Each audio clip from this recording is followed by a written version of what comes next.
Esto es Radio Encerrada. Acuerdo todavía, ministro. Ministro, ¿cómo están tratando los casos de los doctores y enfermeros que están con coronavirus? Los casos locales están superando ya los importados, ministro. O por lo menos díganos cuántos son los enfermeros y los doctores que están con coronavirus. Si nos puede confirmar la cifra. Ministro, por favor.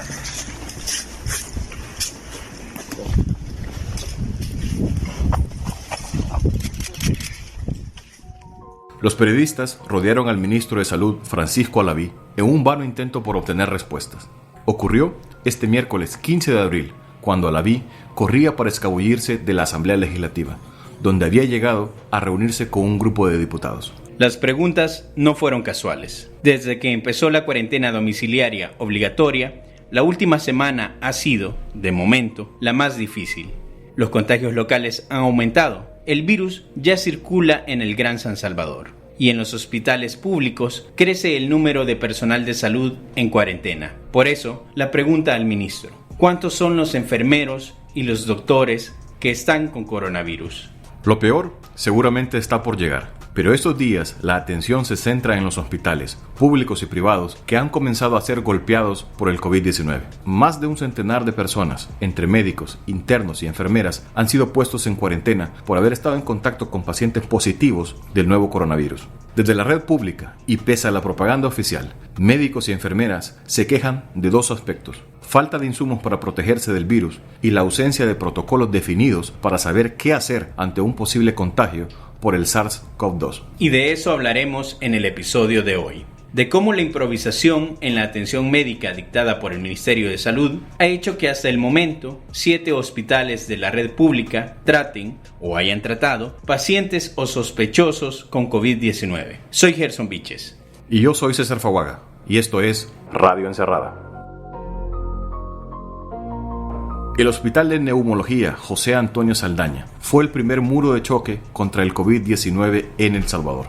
Ahí fueron atendidos los primeros pacientes, hasta que la situación se desbordó.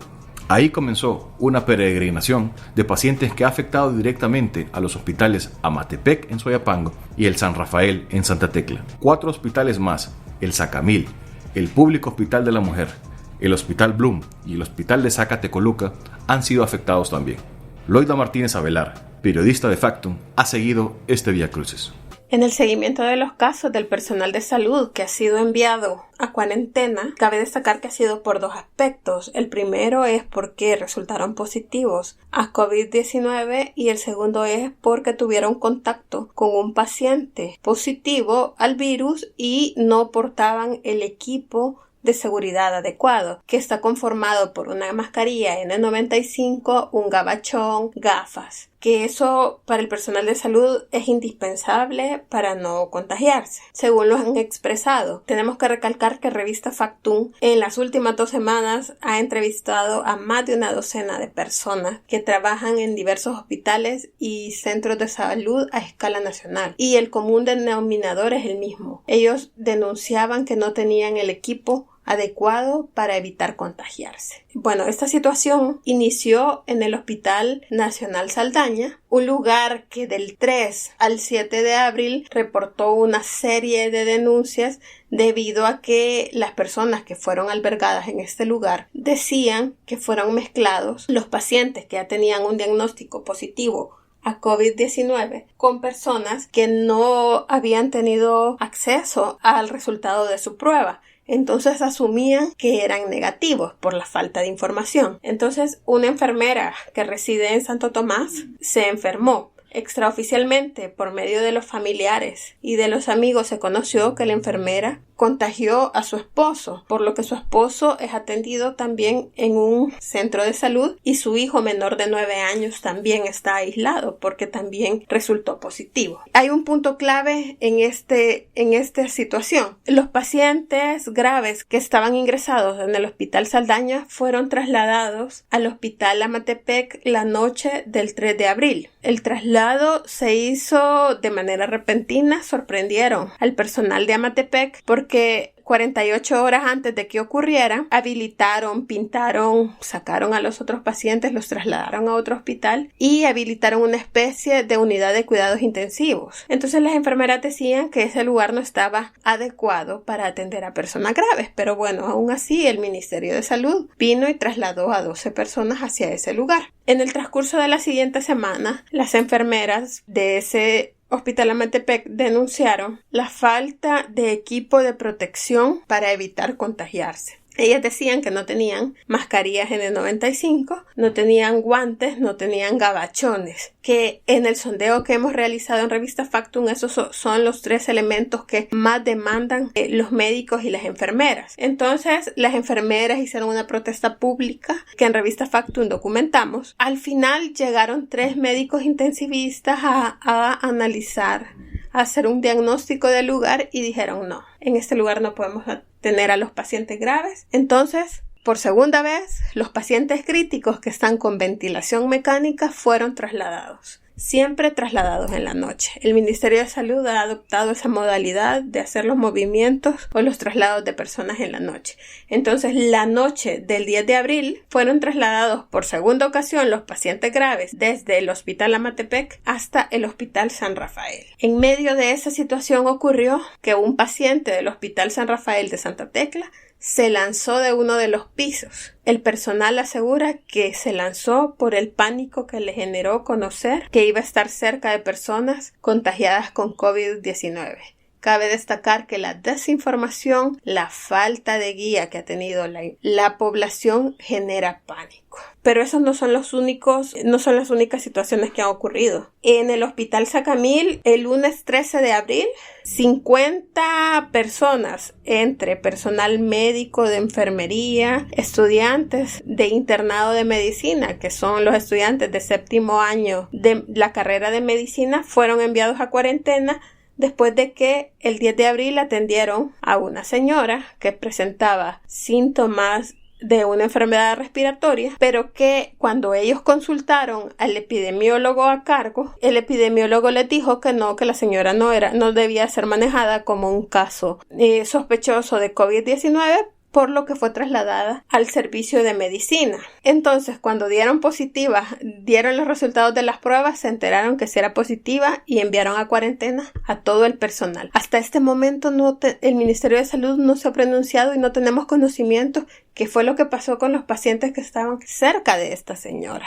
Porque si ella no estaba siendo manejada como COVID-19, no tenía un aislamiento. Estaba en un pabellón donde casi siempre son compartidos por 6 personas, entre 5 y 6 personas. Y en el Hospital Nacional de la Mujer, que es el ex hospital de maternidad, un cirujano pediatra y una enfermera intensivista dieron positivo a COVID-19 y fueron enviados a cuarentena. El doctor Miguel Majano, jefe de neonatología del Hospital de la Mujer, explicaba de que los bebés no pudieron haber tenido riesgo de contagio debido a que están en incubadoras. Entonces él mencionaba que todo el personal se lava las manos, todo el personal usa gel, las áreas son desinfectadas y que estas medidas han sido adoptadas desde hace un mes, justo desde el tiempo en que inició la emergencia nacional. Entonces él confía que todas esas medidas van a evitar que los bebés se enfermen. En este hospital público también atienden las consultas por ginecología y obstetricia. Una situación similar pasó en el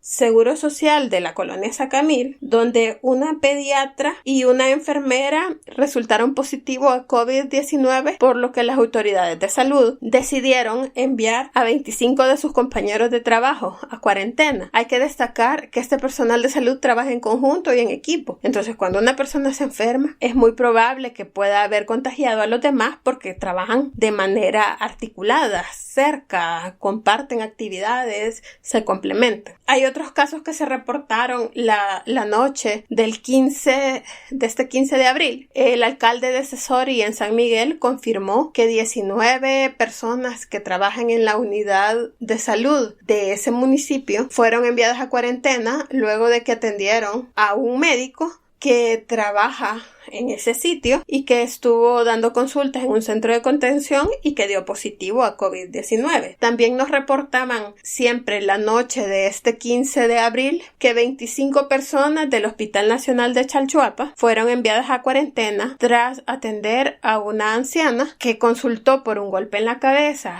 a la que operaron y que después de la operación tosió. Entonces, por esa tos, por ese síntoma, le mandaron a hacer la prueba de COVID-19 y dio positivo. Entonces, estaban muy preocupados porque los pacientes no es que estén consultando en un primer momento por infecciones respiratorias, sino que son pacientes con enfermedades crónicas o con situaciones como este accidente, como este golpe en la cabeza, que pueden estar contagiados y en un primer momento no reportar síntomas, pero que después sí reportan síntomas. Esa preocupación a mí me la expresó una enfermera del Hospital Médico Quirúrgico, donde pasó una situación similar. Ella me dijo, yo atendí a un paciente con COVID y nosotros no sabíamos que él tenía COVID-19. Entonces ella está pidiendo que le hagan la prueba para cerciorarse de que no tiene el virus. Al personal de salud le preocupa mucho no enfermarse porque se reduce la capacidad del Ministerio de Salud para atender a la población y porque también están en riesgo los familiares de ellos. Ellos tienen hijos, ellos conviven con sus hijos, con sus compañeros de vida, con sus esposos. Y bueno, este es el reporte. Muchos saludos. El Hospital Amatepec, que es parte de la red del Seguro Social, fue el segundo en recibir personas contagiadas con COVID-19. Varios pacientes fueron trasladados la noche del 3 de abril desde el Hospital Saldaña. Pocos días después, el 6 de abril, un grupo de enfermeras se manifestó por la falta de recursos básicos para atender a los pacientes. Nosotros como enfermeras estamos pidiendo que se nos dé el equipo necesario. Nada más eso, no es nada político, no es nada sindical, es algo como gremio de enfermería, que le pedimos al señor presidente que dé la orden, que nos den todo completo. Yo sé que nosotros estamos pensando pues alquilar hasta un cuarto para irnos y no contaminar a nuestra familia, porque este desorden que se maneja en el hospital no se puede, o sea, no puede seguir así. Entonces que se cumplan los protocolos y que nos pongan los implementos necesarios. Que Dios lo bendiga, señor presidente, y bendiciones. Las enfermeras no estaban tirando la toalla. Únicamente pedían mascarillas adecuadas, trajes, gafas, la protección necesaria para poder trabajar. Su reclamo llegó hasta el presidente Bukele. En la más reciente cadena de televisión, del lunes 6 de abril, el presidente se refirió al caso y aunque trató de minimizar la falta de insumos, dijo que darían al personal sanitario el doble de lo necesario. Hoy en la mañana tuvimos una pequeña manifestación de algún personal de salud en el Hospital Amatepec de Lis que se quejaba de la falta de insumos. Yo pregunté, me dijeron que había insumos suficientes, igual mandé a esos insumos porque igual había que estar seguro.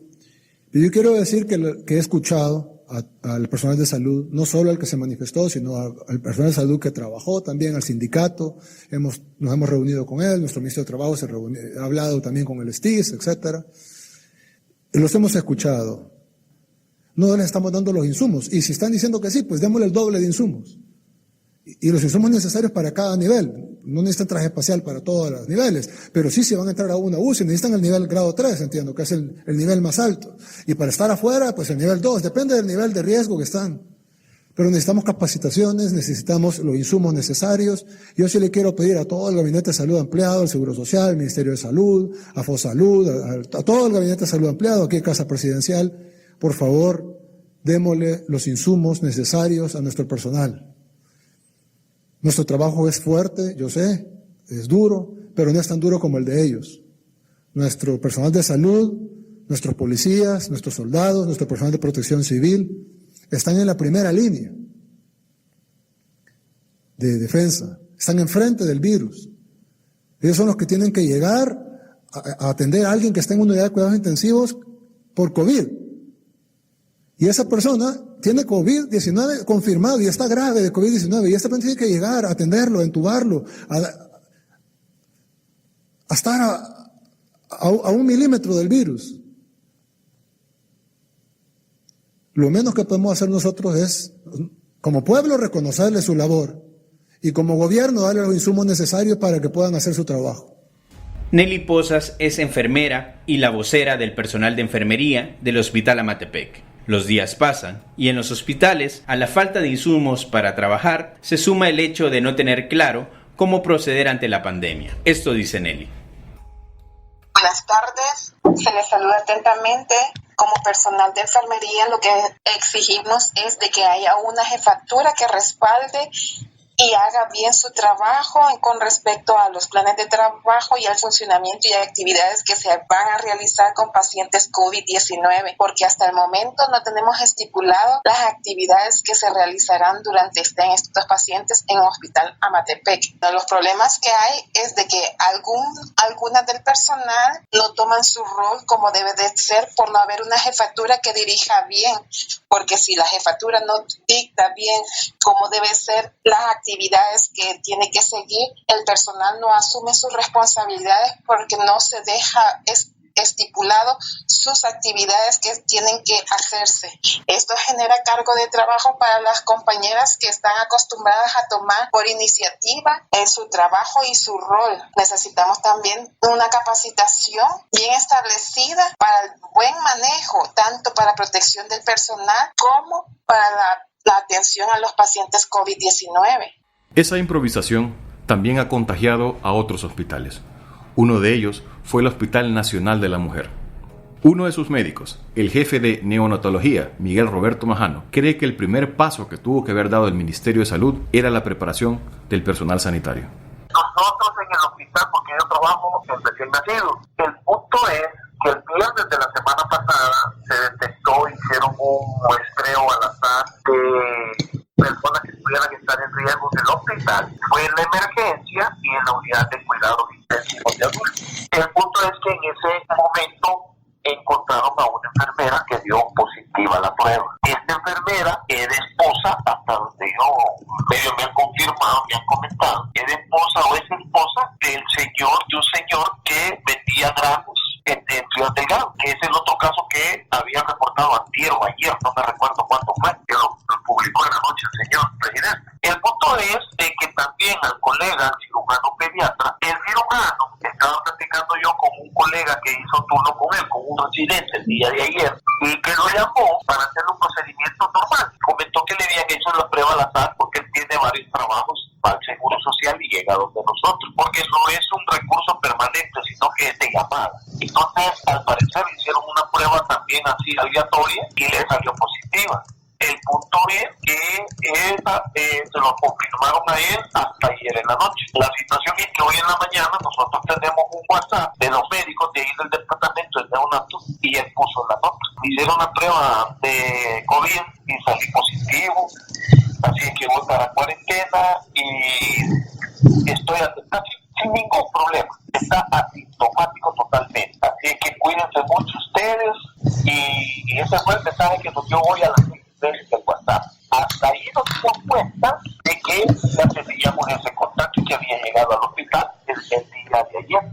En ese sentido, el doctor, el residente que estuvo de turno con él ayer, me dijo, bueno, con sus medidas de protección y todo lo demás. Pero se van a hacer las pruebas en 5 días, o sea que las van a hacer ahí por el viernes a todos los contactos que estuvieron con él el día de ayer para ver cómo están las pruebas, ¿verdad? Porque si salieran pruebas, son también personas asintomáticas, ¿verdad? Por los bebés, gracias a Dios, ellos como están en una incubadora, prácticamente hasta cierto punto recuerdan, aunque el virus se puede quedar en las paredes de la incubadora. Pero el punto con los bebés es que nosotros, independientemente de la crisis que tenemos ahorita, para entrar a las unidades de cuidados intensivos o a cualquier unidad, intensivos, intermedios o cuidados mínimos, tenemos el hábito de lavarnos las manos cuando entramos. Algunos entramos con mascarilla, otros no. Hoy todos están entrando con mascarilla y con mascarilla están entrando desde hace como quizás un mes.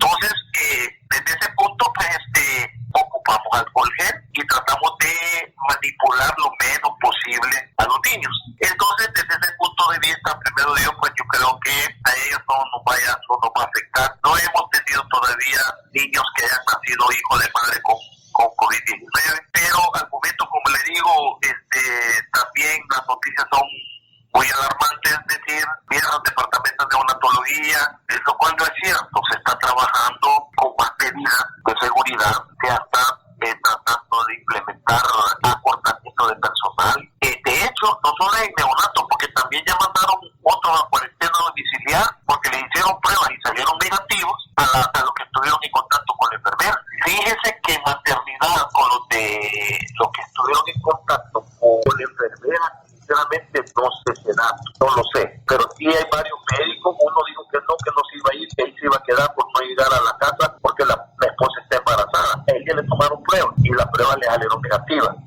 Entonces, a la mayoría que le sacaron pruebas no tienen pruebas negativas, ¿verdad? La de la enfermera. Entonces, con respecto a las cuarentenas que se pudieran dar con nosotros en neonatos, hasta ahorita pues solo tenemos al doctor y se van a esperar pruebas de control este viernes para tomar decisión de cuarentena, ya sea domiciliaria o centros de captación. Estamos trabajando por turno para evitar que haya demasiada gente. El 14 de abril, el país conoció, a través del propio personal sanitario, que médicos y enfermeras del Hospital Nacional de la Mujer fueron puestos en cuarentena, después de que una enfermera y un médico dieran positivo por COVID-19. Eso activó las alarmas en un hospital que atiende a cientos de bebés. Majano lo explica. Antes de criticar al personal médico sobre la pandemia y la forma del manejo, debería de proveerle capacitación a todo el personal involucrado sobre el uso de los trajes para evitar la contaminación y debería de entregar los insumos mínimos para evitar este tipo de contaminación en los trabajadores de salud. Trabajadores de salud no solo son los médicos, son enfermeras, técnicos anestesistas, terapistas médicos. Todos ellos deben de tener bien claro las indicaciones emanadas por escrito de un protocolo a seguir, junto con el equipamiento adecuado para evitar los riesgos de contaminación y no estarle queriendo implicar que son los responsables uno mismo de contaminarse. Hasta el 16 de abril, El Salvador reporta 164 casos confirmados por COVID-19. Los más recientes reportes oficiales destacan 2 puntos. Los contagios ya no provienen de personas que importaron el virus desde otro país, sino que son locales. Y el área metropolitana de San Salvador es, de momento, la más afectada. El doctor Milton Brizuela es el presidente del Colegio Médico, una de las instituciones no gubernamentales más respetadas por sus opiniones en cualquier crisis de salud. Para Brizuela, es obvio que el virus ya es de transmisión comunitaria. Fue un caso que ingresó ahí, que al principio, a pesar de que el personal sospechó, alguien del ministerio dijo que no, se ingresó al área normal y así después se comprobó que sí, fue positivo. Ya se refirió al Hospital San Rafael y es cierto que va no solo interno, que va entre internos y residentes, para el tema, unos días. Al Holiday, doctor. No estoy seguro si al Holiday, a mí me dijeron a un hotel. ¿Y no le dijeron cuántos eran, doctor? Fíjense que no me dieron un dato exacto, pero más de 20. Los días residentes me dijeron un poco de los demás internos. Y creo que hay otro personal, pero no sé de los detalles del resto del personal. Imagino que tiene que haber enfermeras, tiene que haber personal que esté de contacto. Doctor, ¿y esto reflejo de qué es esta situación? Pues lo que pasa es que las autoridades no han aceptado que el virus ya está circulando, porque esos son casos ya de la comunidad, ¿verdad? Sí. Entonces, ya eso significa que todos estos casos se tiene que tomar como que son COVID positivos de entrada, hacerles pruebas. La sospecha clínica existió desde el inicio. Y están exponiendo al personal, doctor. Están exponiendo al personal porque la mayoría no tenía equipo de protección para atender pacientes con esto, con COVID-19. ¿Y en Sacamil tendrán mascarilla N95, doctor? De hecho, en algunos procedimientos que se hicieron a los pacientes, pues algunos médicos, como sospechaban, me pidieron que les dieran equipo ya propio, y se los dieron, pero no les dieron el traje nivel 3, porque no estaba en teoría comprobado. Doctor, ¿qué pasa si se está disminuyendo la cantidad de personal de salud? ¿Qué puede pasar? Lógicamente eso va a ir en detrimento de la capacidad de respuesta del gobierno.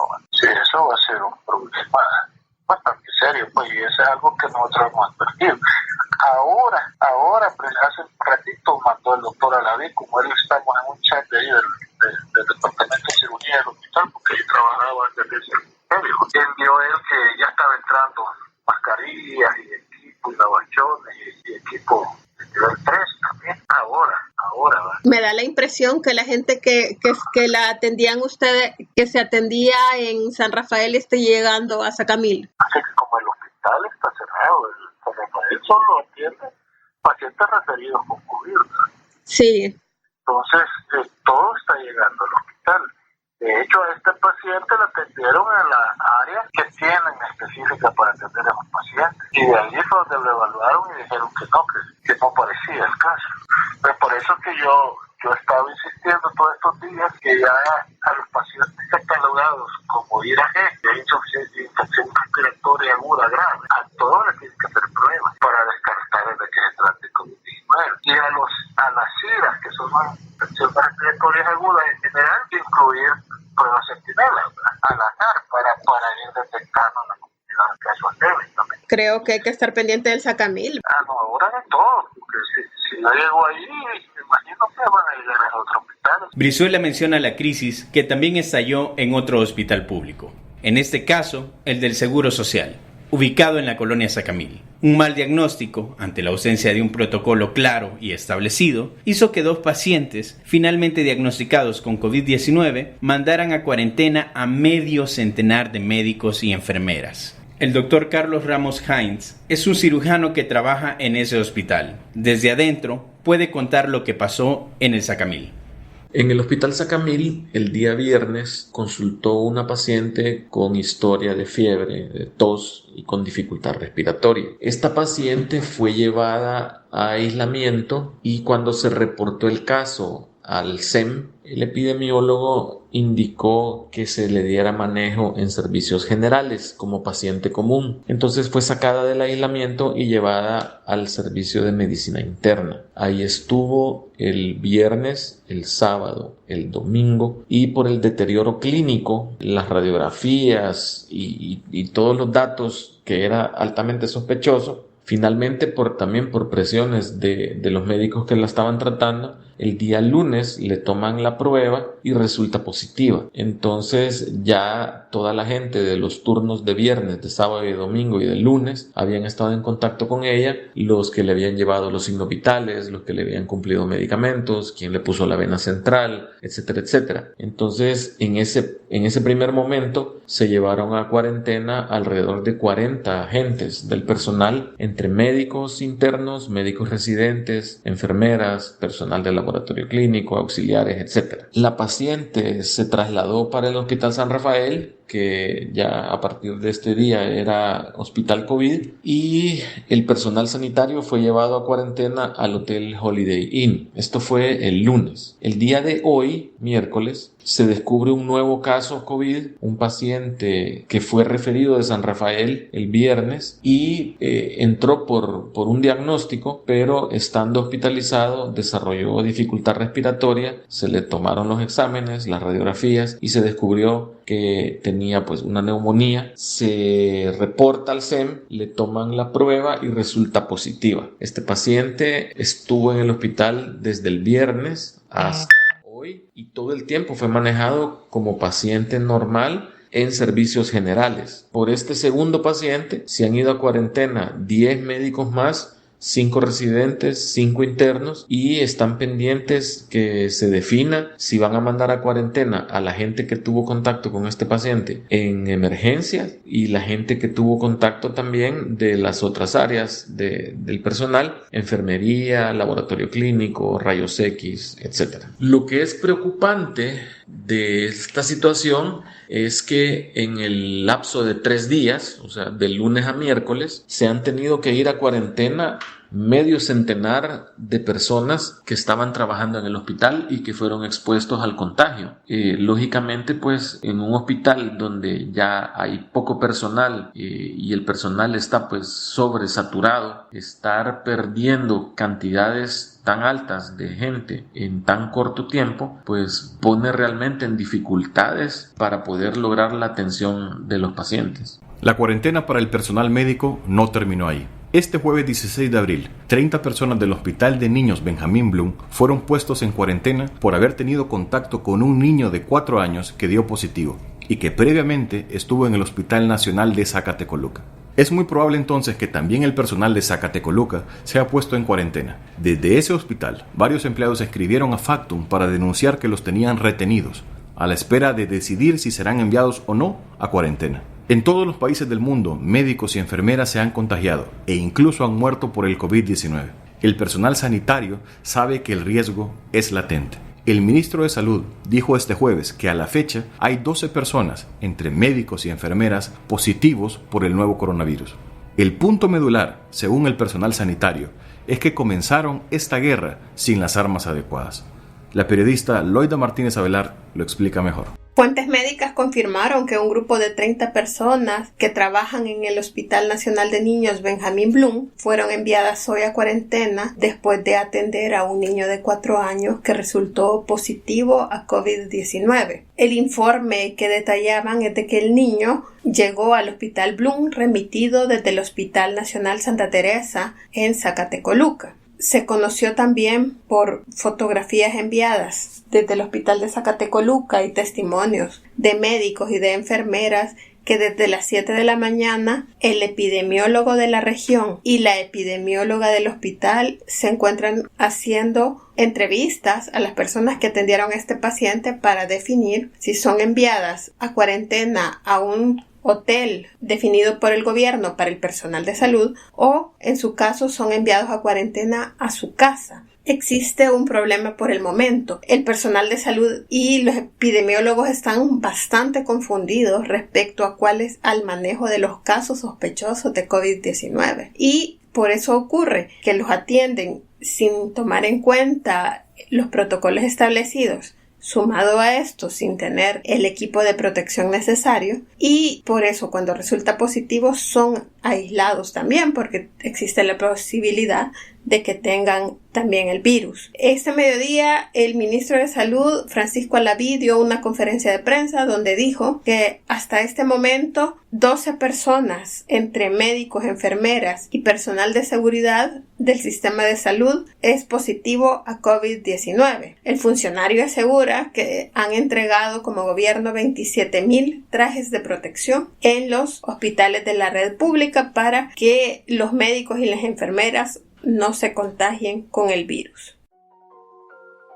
Las fechas ayudan para entender este caos. Un grupo de enfermeras del Hospital Amatepec fue el primero en manifestarse por la falta de preparación, protocolos y equipo, el 6 de abril. La noche de ese mismo día, el presidente Bukele dijo que el personal sanitario ya tenía el equipo necesario, pero que entonces le darían el doble. Fue una mentira. Este jueves 16 de abril, más de un mes desde el inicio de la cuarentena, 10 días después de la protesta de las enfermeras, el gobierno dice que finalmente ha entregado los insumos necesarios a todos los hospitales del país. Así lo escribió el ministro de Salud, Francisco Alaví, en sus redes sociales. Abro comillas. Misión cumplida, señor presidente Nayib Bukele. A esta hora le informo que los 32 hospitales han recibido todos los insumos médicos para que nuestro personal esté protegido para combatir el COVID-19.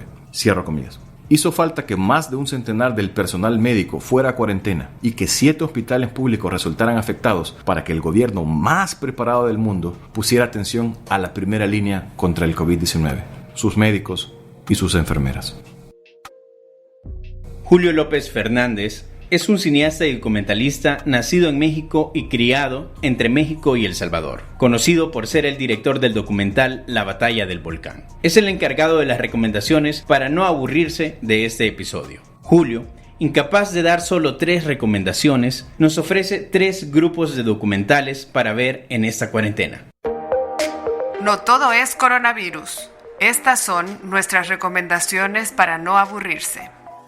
Hola, mi nombre es Julio López Fernández, soy director y productor cinematográfico. He desarrollado mi carrera en El Salvador y ahora pues en México, ya que me encuentro viviendo en México. Y con mucho gusto puedo como generar algunas recomendaciones de documentales que se pueden encontrar en línea ya sea en las plataformas más populares o literalmente de forma gratuita para estos días de cuarentena. Gracias a Revista Factum por la invitación. Pues mi primer tanda de recomendaciones sería las recomendaciones de películas que podemos encontrar en Netflix. Creo que en Netflix se están subiendo muchos documentales muy importantes de autores latinoamericanos, y aparte está su producción original. En su producción original, la que más recomiendo sin duda es Wild Wild Country, de los hermanos Way. Me parece que es una clase magistral cómo hacer un documental en clave de thriller. No cuento la historia para que ustedes la puedan sumergir en ella, pero sin duda les va a brindar varias horas de mucho entretenimiento. En esa misma línea y como material original también está la serie Don't Fuck With Cats. Son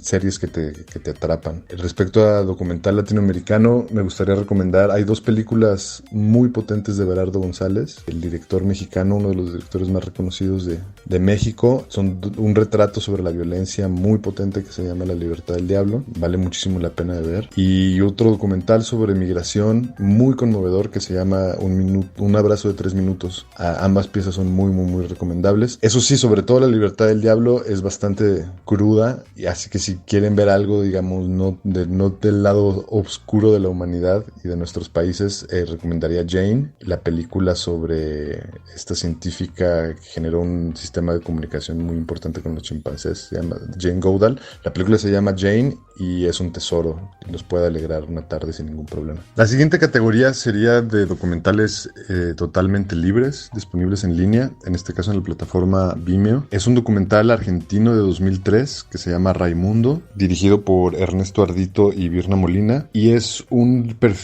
retrato de un cineasta argentino. Fue desaparecido en la dictadura militar de Argentina en los 70s. Se llamó Raimundo Gleiser, hizo unas películas muy potentes en México y en Argentina. La historia es realmente muy conmovedora y me gusta recomendar este documental no solo porque es una película muy conmovedora, muy potente, que retrata muy bien los movimientos sociales de América Latina en los 60s y en los 70s, sino que creo que puede ser una entrada al nuevo cine latinoamericano a través de conocer la historia de Raimundo Gleiser y su contexto, en el contexto en que trabajó y que hizo sus películas. Podemos conocer entonces el contexto de toda esta camada que se llama nuevo cine latinoamericano, que creo que ahora en tiempos de cuarentena tenemos una oportunidad perfecta para encerrarnos, y todas esas películas creo que ya están liberadas en YouTube. Entonces podemos ver las películas de Glover Rocha, de Fernando Birri, de Fernando Solanas, de Nelson Pereira dos Santos, de Tomás Gutiérrez Alea, Cuba, Argentina, Brasil, diciendo los nombres más famosos de este movimiento de finales de los 60 y los 70s, del cual Raimundo formó parte y del cual yo creo que para entrar a ese universo, que es la verdad muy potente y muy importante de tenerlo como presente, el documental Raimundo de Ernesto Ardito y Virna Molina es una gran puerta de entrada y está liberado en Vimeo, así que ahí lo pueden ver gratis. Por último, me gustaría recomendar dos documentales que se encuentran en la plataforma de Amazon Prime. Son dos documentales latinoamericanos, la verdad que son documentales muy muy muy potentes. El primero es El Espanto, de 2018, de los directores argentinos Pablo Aparo y Martín Bechinol. Es una joya cinematográfica, la verdad, está recomendadísimo, está en clave de comedia y yo creo que para verlo en familia se disfruta muchísimo y captura el alma latinoamericana de una forma magistral. Por otro lado, en la misma plataforma en Amazon Prime encontramos Heredera del Viento, un documental de 2018 también, de nicaragüense. Es el retrato de una niña que es hija de dos personas que fueron comandantes sandinistas durante la revolución sandinista en Nicaragua, y que 30 años después le pregunta a sus padres sobre el proceso de la revolución y de la familia. Es muy potente y hicimos varias pruebas, varios intentos para llevarlo a El Salvador y nunca lo pudimos llevar. Así que en El Salvador poca gente lo ha visto, pero ya está en Amazon Prime y yo creo que es también importantísimo verlo. Es de alguna forma parte de la camada de los documentales de memoria que se relacionan con el documental que yo dirigí y estrené el año pasado, La Batalla del Volcán. Así que si les gustó La Batalla del Volcán o si quieren seguir viendo como este tipo de películas que hacen estas reflexiones sobre las guerras civiles centroamericanas de los 80s, Heredera del Viento de Gloria Carrión es súper obligado y ya tenemos ahora en Amazon Prime posibilidad para verlo. Y aprovecho para hacer un comercial y decir que nuestra película La Batalla del Volcán también ya está en Vimeo, se puede alquilar en Vimeo, así que los invito a verla o a compartirla en estos tiempos de cuarentena. Muchas gracias y muchos saludos desde la Ciudad de México.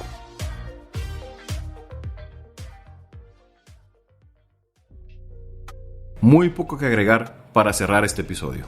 El personal sanitario y la realidad de la improvisación es más elocuente. Por favor, apoyemos a nuestro personal sanitario y lavémonos las manos. Radio Encerrada es un podcast de revista Factum.